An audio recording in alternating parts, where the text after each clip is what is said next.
রাত পোহালেই মঙ্গলবার ভোট, আর তার ঠিক আগের দিন সোমবার উদ্ধার হলো বোমা। সাগরপাড়া থানার কাটাবাড়ি এলাকায় সরকারপাড়া গ্রামের মাঠে একটি তিলের ক্ষেত থেকে উদ্ধার হয় বেশ কিছু বোমা।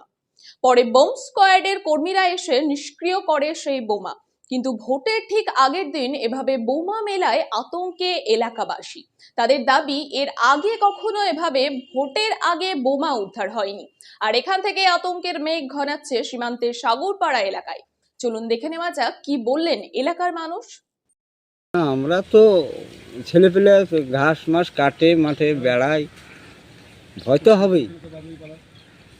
এবার আমাদের বাড়ি ছেলে মেলা দূরেই, তাতে ছেলেপেলে আসে